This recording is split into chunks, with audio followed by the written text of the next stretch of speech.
नमस्कार। हरियाणा की 2 राज्यसभा सीटों पर चुनाव होगा और उस चुनाव को लेकर एक सीट पर भाजपा, दूसरी सीट पर कांग्रेस पैनी नजरें गड़ाए हुए। कोशिशें ये है कांग्रेस पार्टी की तरफ से कि दीपेंद्र हुड्डा के लोकसभा सांसद बन जाने के बाद से जो एक सीट कांग्रेस के पास राज्यसभा में मौजूद थी वो भी उनके हाथ से खिसक गई और इस 2026 में उस एक सीट पर कब्जा कर लिया जाए। भारतीय जनता पार्टी के पास भी 48 विधायक हैं। कैंडिडेट 3 मैदान में हैं, सीटें 2 खाली हो रही हैं। बीजेपी एक सीट पर कंफर्टेबल मेजोरिटी के साथ जीत दर्ज कर सकती है। कई विधायकों का समर्थन भी उनके पास रह जाएगा, क्योंकि एक राज्यसभा की सीट जीतने के लिए 31 विधायकों की आवश्यकता होती है। कांग्रेस पार्टी के पास भी विधानसभा में सदस्यों की संख्या 37 दिखाई देती है। 31 विधायकों के समर्थन को जुटाकर वो भी एक सीट को बड़ी आसानी से जीत दर्ज कर सकते हैं। लेकिन इस बीच चौटाला परिवार, जो कि हरियाणा की राजनीति का एक प्रमुख राजनीतिक परिवार है, एक भी राज्यसभा सीट नहीं जीत पाएगा, क्योंकि उनके पास विधायकों का संख्या बल मौजूद नहीं है। इसके बावजूद भी इस राज्यसभा चुनाव को लेकर चौटाला परिवार में आपसी आरोप प्रत्यारोप एक दूसरे पर जमकर लगाए जा रहे हैं। दरअसल आपको जिस तरीके से ज्ञात होगा कि पिछले दिनों अभय सिंह चौटाला ने भूपेंद्र सिंह हुड्डा पर निशाना साधा था और ये कहा था कि मैं भूपेंद्र सिंह हुड्डा के चलते कांग्रेस पार्टी के ये एक सीट, एक लोकसभा राज्यसभा का सदस्य जो बनाने में भी उन्हें मशक्कत का सामना करना पड़ेगा, क्योंकि हुड्डा तमाम विधायकों को एकजुट नहीं रख सकते। लेकिन दुष्यंत चौटाला ने निशाना साधा है बिना नाम लिए अपने चाचा अभय सिंह चौटाला का कि किसानों की फसल के उठान के मुद्दे को लेकर एक राजनीतिक दल के प्रमुख मुख्यमंत्री नायब सिंह सैनी से मिले और अपने 2 विधायकों को गिरवी रख करके आ गए। चौधरी देवीलाल की सोच को गिरवी नहीं रखा जा सकता है, इस तरीके के शब्दों का इस्तेमाल दुष्यंत चौटाला के द्वारा किया गया। अब रणजीत सिंह चौटाला कहां पीछे रहने वाले थे? उन्होंने भी ये कहा कि भाई मैंने बीजेपी का समर्थन इसलिए दिया, मैंने बीजेपी की सरकार में शामिल होने का संकल्प और फैसला इसलिए किया क्योंकि यदि मैं सरकार में शामिल नहीं होता तो दूसरे जो निर्दलीय विधायक थे वो शामिल हो जाते। बिजली और जेल मंत्रालय का जिम्मा रणजीत चौटाला के पास था। रणजीत चौटाला ने यह भी कहा कि जेजेपी के भी उस वक्त कुछ नेता उनकी पार्टी का साथ छोड़ सकते थे और जिसके चलते मैंने भारतीय जनता पार्टी का साथ दिया।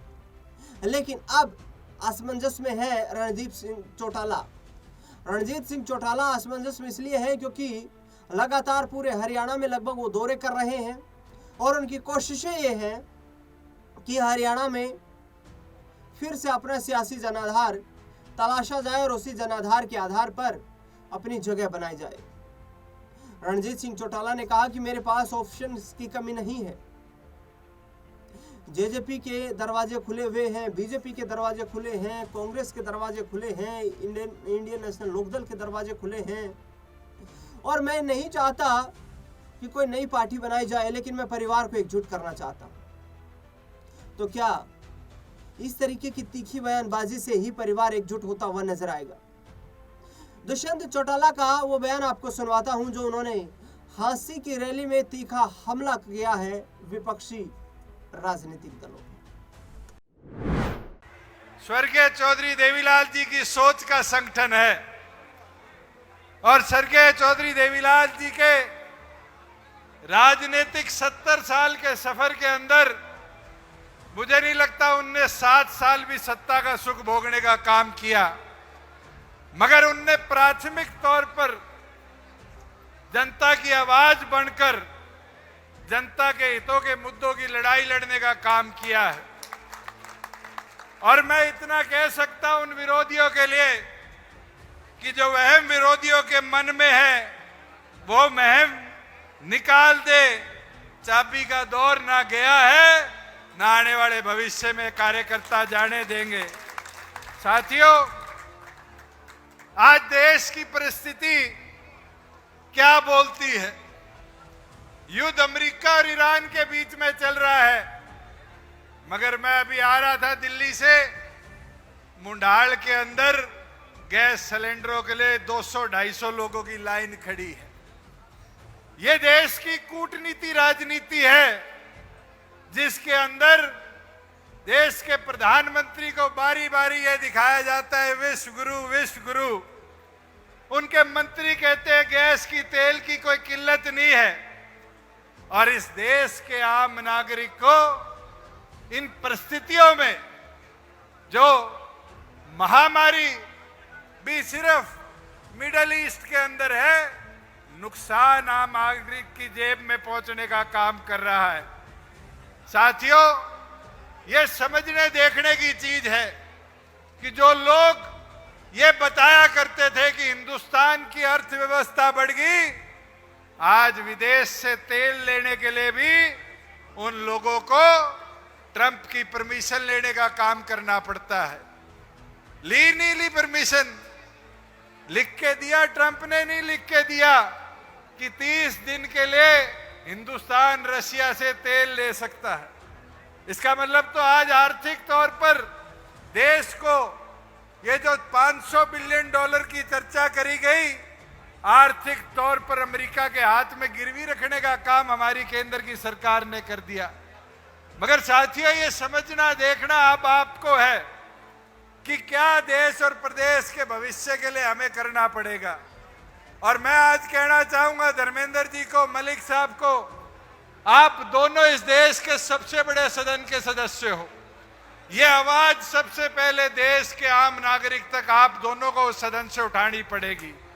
और उस सदन के अंदर जब आप उठाओगे आवाज, तो हरियाणा की सड़कों पर, यूपी के अंदर, राजस्थान के अंदर जहां हमारी जरूरत होगी, डॉक्टर अजय सिंह चौटाला जी का एक एक सिपाही मैदान में खड़ा होकर इस देश को बचाने की लड़ाई में साथ आपके खड़ा होगा। और साथियों, ये हमें देखना समझना है। हमने बहुत संघर्ष इस प्रदेश की धरातल देखे हैं, चाहे चौधरी देवीलाल जी को इस देश के उप प्रधानमंत्री पद पर ले जाने की बात हो, उस संघर्ष की शुरुआत भी इस धरा से हुई थी।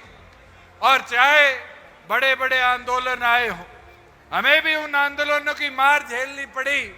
मगर राजनीतिक तौर पर आज हम अनाज मंडी के अंदर खड़े हैं। एक एक व्यक्ति जो आज इस पंडाल के अंदर है, कहीं ना कहीं किसी कृषि परिवार से अपने आप को जोड़कर रखता है, आता है।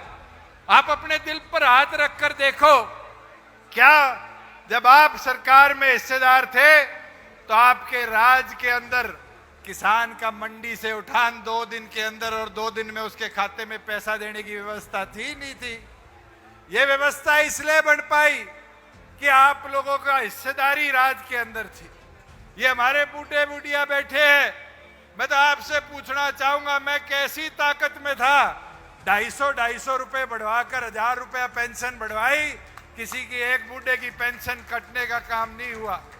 मगर आज ये परिस्थिति बन गई कि इस प्रदेश के 40,000 से ज्यादा बूढ़े बुढ़वाओं की पेंशन को काटने का काम इस सैनी की सरकार ने किया है।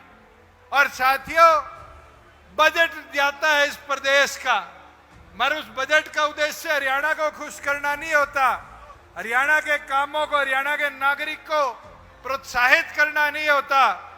उस बजट का काम होता है तो केवल मात्र पंजाब के चुनाव को देखना। मगर मैं आपको एक चीज आज बता देता हूं, ये ज्यादा दिन इनकी पोल खुलने में वक्त नहीं लगेगा। तो ये दुष्यंत चौटाला थे, हरियाणा के पूर्व डिप्टी चीफ मिनिस्टर और जननायक जनता पार्टी के नेता, जिन्होंने सीधे तौर पर यह कहा कि आने वाला वक्त जननायक जनता पार्टी का होगा।